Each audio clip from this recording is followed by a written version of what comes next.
주안의 복된 찬양을 배웠습니다. 오늘 목요일 새벽 하나님 말씀은 사무엘상 28장 1절부터 2절까지 말씀을 중심으로 시험 때에 선 다윗의 충성심이라는 제목으로 말씀 은혜를 함께 나누고자 합니다. 우리는 계속해서 다윗의 삶을 따라가고 있습니다. 어제 말씀을 통해서 다윗은 사울의 추격을 피해서 블레셋으로 망명해서 이중적인 삶을 살았습니다. 그의 위선적인 행동은 분명 인간적인 연약함에서 비롯된 것이었지만 하나님께서는 그의 연약함마저도 섭리 가운데 사용하셨습니다. 그런데 오늘 본문은 다윗의 신앙과 충성심이 가장 큰 시험대에 오르는 순간을 맞이하게 됩니다. 다윗은 자신의 주군인 블레셋 왕 아기스의 요청에 어떻게 반응할까요? 오늘 말씀 통해 믿음의 충성심에 대해서 깊이 묵상해 보고자 합니다. 블레셋 사람들이 이스라엘과 싸우려고 군대를 모집했습니다. 가드왕 아기스는 다윗에게 이렇게 말합니다. 너는 분명히 알라. 너와 내 사람들이 나와 함께 전쟁에 나가야 될 것이다 라는 말을 합니다. 아기스 왕은 다윗을 완전히 신뢰하게 되었고 이제 그를 자신의 군대와 함께 이스라엘과의 전쟁에 참여시키려 하고 있습니다. 다윗에게는 어떻습니까? 자기 동족, 유대 족속과 함께 싸워야 되니 아니 누구와 싸웁니까? 블레셋과 함께 전쟁에 참여해서 자기 족속인 유대 족속과 함께 싸워야 되니 그야말로 인생 최대의 위기를 만난 것입니다.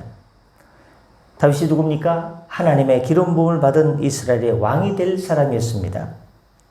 그런데 이제 자신이 속한 민족과 싸워야 되는 절체절명의 위기 가운데 놓이게 됐습니다.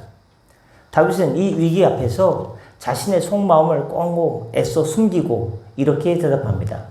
그러면 당신의 종이 행할 일을 아시리이다. 이게 무슨 말입니까? 당신의 종이 제가 행할 일을 아시리이다. 이 대답은 매우 모호하지 않습니까? 나와 싸우자 했을 때 어떻게 대답해야 됩니까? 걱정하지 마십시오. 당연히 블레셋 왕, 가드 왕 아기스를 따라서 제가 싸우겠습니다. 이런 식으로 들릴 수도 있고요. 제가 어떻게 해야 될지 당신이 직접 보게 될 것입니다. 라고 해석될 수도 있습니다. 아기스 왕은 다윗의 이러한 애매한 대답을 나와 함께 나가서 싸울 것으로 받아들였습니다. 아기스가 다윗에게 이르되 그러면 내가 너를 영원히 내 호위병으로 내 머리를 지키는 호위병으로 삼으리라. 아기스는 다윗의 충성심을 확신하고 그를 자신의 최측근으로 삼겠다고 약속했습니다. 다윗은 겉으로는 충성스러운 신하의 모습을 보였지만 그의 마음속은 갈등으로 가득했을 것입니다. 큰일 났다. 그럼 오늘 본문을 통해서 얻을 수 있는 신앙적 교훈 첫 번째는 우리가 살면서 겪게 될 수 있는 것 중에 하나가 충성심의 갈등이라는 것입니다. 세상의 유익과 하나님의 뜻 사이에서 우리가 갈등할 때가 있을 때 어떻게 해야 되냐 이 말입니다. 다윗은 지금 극한의 시험대에 올라갔습니다. 블레셋 왕에게 충성을 보여야 자신의 생명과 가족 그리고 함께하는 600명의 군대를 지킬 수가 있습니다. 그러나 그렇게 하면 자신의 민족인 이스라엘과 싸워야 됐고 이는 하나님의 뜻에 어긋나는 것으로 보여졌기 때문입니다. 당연합니다. 우리는 살면서 다윗과 같은 믿음과 충성심의 갈등을 겪을 때가 있습니다. 직장에서의 성공을 위해 양심을 속이거나 사회에서의 사업 성공을 위해서 믿음을 저버리거나 세상적인 방법과 손을 잡아야 될 그런 상황을 만나게 될 때가 있습니다. 그때 우리는 세상의 유익을 택할 것인지 아니면 그냥 물에 물 탄 듯 술에 술 탄 듯 그런 방식을 통해서 티나지 않고 내가 너무 이렇게 사람들에게 눈총을 받지 않는 방법을 택할 고민에 놓이게 될 때가 있습니다. 내가 세상의 유익을 택할 것인지 하나님의 뜻에 순종해야 될 것인지 우리가 그 사이에서 경계선에서 고민할 때가 있다는 것입니다. 그럴 때 우리는 손해를 보는 것 같고 세상 사람들로부터 손가락질을 받는 것 같다 할지라도 그럼에도 불구하고 믿음으로 주님을 택해야 됩니다. 그러면 주님께서 우리가 그 당시 그 잠깐 받는 피해, 손해, 비교할 수 없는 모든 것들 다 채워주시고 더 좋은 곳을 세워주시고 더 좋은 길로 열어주십니다. 두 번째, 우리가 살면서 필요한 것은 모호함 속에 지혜가 필요합니다. 들어보셨습니까? 지혜가 필요하다. 그럼 지혜와 명철이 필요하다는 말은 우리가 많이 듣지 않습니까? 그런데 지혜 중에 무슨 지혜가 있냐? 애매함 속에 지혜가 있습니다. 아주 긴가민가 할 때 이 모호함 속에 지혜가 있습니다. 성경이 어디 있냐고요? 오늘 본문에 다윗의 대답이 아주 애매함 속에서 나타난 지혜입니다. 나와 함께 전쟁에 나가자 했을 때 뭐라고 했습니까? 2절 말씀 보시면 그러면 당신의 종이 행할 바를 아시리다.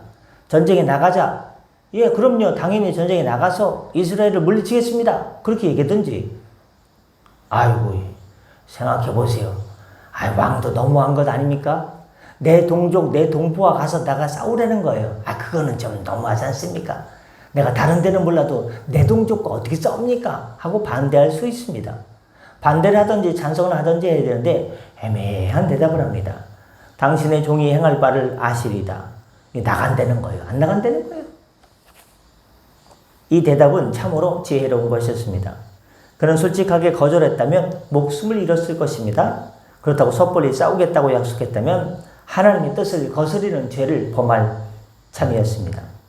다윗은 이 모호한 답변으로 시간을 벌었고 하나님의 인도하심을 구했습니다. 우리는 때로는 답을 찾기 어려운 상황에 처할 수도 있습니다. 그때 무작정 행동하기보다는 침묵하며 하나님께 기도하고 기다리는 지혜가 필요합니다. 이렇게 할지 저렇게 할지 우리가 애매할 때가 있습니다. 그때 이렇게 하면 하나님의 뜻이 아니다 할 때 하나님의 뜻을 붙잡긴 붙잡아야겠는데 다른 사람들의 눈총이 참 무서울 때가 있어요. 신경 쓰일 때가 있어요. 이럴 때는요. 기도하며 기다리는 지혜가 필요합니다. 무작정 행동하기보다는 어떻게 해요? 모호한 지혜가 때때로 필요합니다. 하나님께서는 그 기다리다 보면 우리가 감당할 수 없는 시험을 허락하지 않으시고 반드시 피할 길을 내십니다. 여호와 이레로 예비해 주시고 주의 성령께서 이렇게 할지 저렇게 할지 모를 때 판단력도 주시고 모호함 속에 지혜를 발휘할 때 하나님께서 그 시간 통해 우리를 기도하게 하시고 하나님의 뜻을 이루는 그 길로 성령께서 인도해 주실 줄 믿습니다. 세 번째, 우리는 이를 통해서 기억해야 될 것이 있습니다. 하나님의 섭리입니다. 다윗의 충성심이 동족을 공격할 거냐 아니면 안 할 거냐 하는 시험대에 올랐지만 결국 그가 이스라엘과 직접 싸우는 비극은 일어났을까요? 일어나지 않았을까요? 그런 비극은 일어나지 않았습니다. 천만다행입니다. 여러분, 왕이 될 사람이 자기 동족과 싸워서 자기 동족을 피 흘렸다면요. 그 인생의 오점은요. 평생 어떻게 씻고 살 거예요. 그 인생의 잘못을요. 죄악을요. 어떻게 품에 안고 이스라엘 백성들을 함께 살면서 함께 다스릴 거예요. 못할 거예요. 이는 사무엘상 29장에 나오는 것처럼 왜 전쟁에 나가지 않았냐? 가드왕 아기스는 데리고 나가려고 그랬어요. 자기 머리를 지키는 호위 장군으로 데리고 나가려고 했는데 주변에 있던 블레셋 방백들이 왕이시오. 어떻게 그 사람을 믿습니까? 그 사람은 이스라엘 민족의 장군이에요. 그가 전쟁에서 이스라엘을 공격하는 척 하다가 뒤를 돌아가지고 우리한테 목에 칼을 겨누면요. 왕도 죽어요. 우리도 죽어요. 큰일 나요. 어떻게 그 사람 믿습니까? 하고 가지고 가드왕 아기스의 그 방백들이, 블레셋 방백들이 반대했어요. 절대 전쟁에 들고 나가면 안 된다. 그러니까 이 가드왕 아기스가요. 귀가 얇아요. 그래? 큰일 나겠네. 안 되겠네. 또 나가지 마라. 이랬습니다. 블레셋 방백들이 다윗을 신뢰하지 않아 전쟁에 참여시키지 않았기 때문에 동족과 싸우는 비극은 나타나지 않았다 이 말입니다. 여러분, 인간적인 한계에 부딪혔을 때 하나님께서는 주님의 섭리로 길을 여시고 구원의 길을 베풀어 주십니다. 다윗은 자신의 힘과 지혜로 해결할 수 없는 문제에 직면했지만 하나님께서 직접 개입하여 주시사 누구의 마음을 막 움직인 거예요? 블레셋 방백들의 마음을 심란하게 막 움직인 거예요. 갑자기 마음이 심란해져요. 안 믿는 블레셋 방백들이 두려움이 막 찾아옵니다. 다윗이 전쟁에 함께 나갔다가 뒤를 돌아가지고 갑자기 죽여! 자신들을 죽일까봐 공포에 질리게 합니다. 하나님께서 마음을 딱 움직이면요, 사람들의 마음속에 두려움이 생기는 거예요. 공격하려고 해도 공격을 못하는 거예요. 예를 들면요, 북한이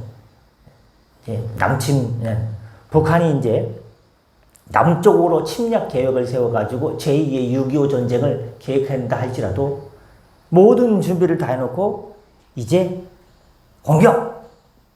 버튼을 누르려고 할 때 하나님께서 그들에게 두려운 마음을 탁 주면요, 사시나무 떨듯이요, 야, 죽겠는데. 한국하고 미국하고 함께 붙어가지고 우리 하면은 우리 뼈도 못 치르겠는데 두려움을 주면요, 그냥 얼어붙게 되는 것과 마찬가지입니다. 비유를 들자면 그렇다는 것입니다. 그렇습니다. 인간적인 한계에 부딪혔을 때 하나님께서 때때로 직접 개입하여 주셔서 사람들의 마음을 움직이고 두려움을 주고 움직이지 못하게 하고 단념케 하고 결국 하나님의 뜻을 이루어내서 하나님께서 지키자고 하는 백성을, 주의 나라와 백성을요, 지켜 보호하십니다. 구원해 주십니다. 이게 하나님의 직접 개입의 역사입니다. 말씀 마치고자 합니다. 오늘 우리는 사무엘상 28장을 말씀을 통해서 2절밖에 안 봤죠? 2절이지만 2절입니다. 28장 말씀을 통해서 다윗이 겪었던 충성심의 시험을 보았습니다. 택하라 이겁니다. 하나님을 택할 것이냐? 너는 나를 택할 것이냐? 하나님을 택하지 않았을 때 큰일 나죠. 그 사람을 택했을 때 더 큰일 나죠. 어떻게 할 수 없는 애매한 상황에 놓였을 때, 다윗의 충성심이 시험 때 그야말로 올라갔을 때, 그런 세상의 유익과 하나님 뜻 사이에서 갈등했지만 애매함 속의 지혜, 모호함 속의 지혜를 발휘함으로 시간을 벌게 되었고, 그 시간 동안 기도하게 되었고, 그렇게 기다리는 동안 하나님께서 직접 개입하여 주셔서 그를 위기에서 건져주셨습니다. 그와 그의 가족들과 600명의 군사들에까지 다 생명을 지켜주시고 보호해 주셨고, 안 나가도 되는 합리적인 상황으로 블레셋 방백들의 마음을 확 두렵게 바꿔주셔서 그 하나님의 방법으로 개입해 주셨습니다. 인간적인 방법을 택할 것이냐, 하나님의 길을 택할 것이냐, 기도에 놓였을 때, 애매함 속에 놓였을 때 여러분에게 모함 속의 지혜를 기억하셔서 하나님께서 직접 개입하여 주셔서 여러분의 모든 난관과 어려움 속에서 구원해 주시는 역사를 날마다 체험하며 경험하며 하나님께 영광 돌리는 놀라운 하나님의 은혜, 야, 기가 막힌 하나님의 은혜, 반전의 은혜, 드라마틱한 하나님의 은혜가 날마다 이렇게 나타나는구나. 인간의 길이 끝난 곳에서 하나님의 길이, 역사의 길이 놓여지고 하나님의 방법이 나타나는구나. 이사야 선지자에 나온 것처럼 저 사막에 강을 내시고 사막에 길을 내시는 하나님의 신비로운 역사가 있구나. 그걸 체험하며 경험하며 확신하며 믿음 가운데 행복한 삶을 살아가는 아주 하늘나라 멋진 백성 되시기를 예수님의 이름으로 축복합니다. 기도하겠습니다. 오 사랑과 은혜가 풍성하신 주님, 오늘 말씀을 통해 저희의 충성심이 시험받는 순간들을 돌아보게 하시니 감사합니다. 세상의 유익을 위해서 믿음을 타협할 것이냐, 사람들의 시선에 갇혀 하나님의 뜻을 외면할 것이냐 고민했던 저희들의 멈칫함을, 머뭇거림을, 어리석음을 용서하여 주옵소서. 즉시 믿음을 택하게 하여 주옵소서. 다윗처럼 저희에게 지혜를 주셔서 때때로 모호함 속의 지혜를 활용케 하여 주셔서 혼란 속에서 침묵하며 주님의 때를 기다리며 인도하심을 기다리며 기도할 때에 하나님께서 우리가 감당할 수 없는 문제 앞에서 좌절하지 않고 우리 한계를 뛰어넘어 일하시는 주님의 놀라운 역사를 만나게 하여 주옵소서. 우리를 그런 역사의 도구로 사용하여 주시옵소서. 복음의 도구로 사용하여 주옵소서. 영혼 구원의 도구로 사용하여 주옵소서. 오직 주님께만 충성하는 삶을 살아내게 하여 주옵소서. 머뭇거림의 순간 가운데 머뭇거리지 않고 하나님을 바로 택해서, 오직 믿음을 바로 택해서 믿음으로 승리하게 하여 주옵소서. 감사하며 축복하며 예수님의 이름으로 감사기도 드렸사옵나이다. 아멘. 다 같이 자유롭게 기도하시고 편하게 들어가시겠습니다.